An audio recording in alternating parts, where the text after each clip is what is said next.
ঈদের ছুটিতেও রাজধানীর পেট্রোল পাম্পগুলোতে ভিড়, চলছে দীর্ঘ লাইন। বিভিন্ন পাম্পের পরিস্থিতি জানাতে বিজয় সরণির ট্রাস্ট পাম্পে আছেন সহকর্মী মাহফুজা মুসলিহি।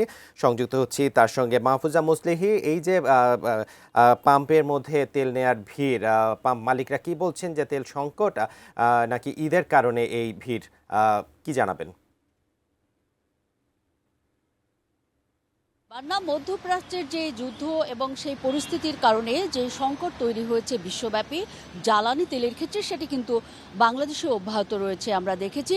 এবং ঠিক এই মুহূর্তে আমি রাজধানীর বিজয় সরণির যেই পেট্রোল পাম্পে এসেছি, এখানে কিন্তু আপনি দেখতেই পাচ্ছেন প্রচুর ভিড় রয়েছে। ছুটির দিনেও কিন্তু আমরা দেখছি রাজধানীতে জ্বালানি তেল নিয়ে চরম ভোগান্তিতে পড়ছে নগরবাসী।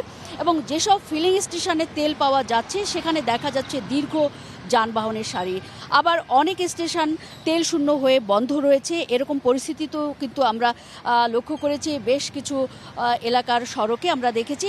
এর মধ্যে আমরা যেটি দেখেছি যে শাহবাগ, তেজগাঁও এবং আসাদ গেট এরিয়ার এবং মহাখালী থেকে উত্তরা পর্যন্ত অনেক পেট্রোল পাম্পই কিন্তু বন্ধ রয়েছে। এবং বন্ধ থাকার ফলে কিন্তু ঠিক এই মুহূর্তে যে পেট্রোল পাম্পটিতে আমি দাঁড়িয়ে আছি, ট্রাস্ট ফিলিং স্টেশন, সেখানে উপচে পড়া ভিড়। এবং মোটরসাইকেল যেমন রয়েছে, এখানে প্রাইভেট কার রয়েছে, কখনো কখনো আমরা দেখেছি পরিবহনও কিন্তু এসে এই দীর্ঘ লাইনে দাঁড়িয়েছে। এবং যারা ভোগান্তিতে পড়েছেন বা তেল সরবরাহ করতে এসছেন, তারা কিন্তু বলছেন যে গত রাত 3টা থেকেও অনেকে এসে এখানে দাঁড়িয়ে আছেন, কারণ ঢাকা শহরের অধিকাংশ পাম্পেই কিন্তু বন্ধ।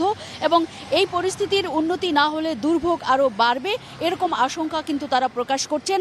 এবং তারা কিন্তু বারবার সরকার এবং সংশ্লিষ্ট যেই মন্ত্রণালয়, তাদের যেসব প্রশাসনিক দায়িত্বে যারা রয়েছেন, বিশেষ করে মন্ত্রণালয়ের মন্ত্রী, তার কাছেও কিন্তু বারবার তারা আহ্বান জানিয়েছেন যে অতি দ্রুতই এই পরিস্থিতি স্বাভাবিক করতে। এবং যারা খেটে খাওয়া এই পরিবহনের মধ্য দিয়ে যারা আসলে রুটি রুজি সামাল দিচ্ছেন, বিশেষ করে পাঠাওয়ের যেসব চালক রয়েছেন, তারা কিন্তু বারবারই বলছেন যে তারা আসলে তেল সরবরাহ না করতে পারায় এবং দীর্ঘ সময় ধরে তারা এই রকম লাইনে থাকার ফলে তারা কিন্তু খালি হাতে ফিরে যাচ্ছেন ঘরে, কারণ তাদের আয়ের যেই ব্যাপারটি সেটি কোনোভাবেই তারা সংকুলন করতে পারছেন না। ফলে তাদের পরিবার নিয়েও তারা নানান ভোগান্তিতে যেমন পড়ছেন, একই সঙ্গে তাদের খাওয়া পড়াও অনেকটা অনিশ্চয়তায় পড়েছে।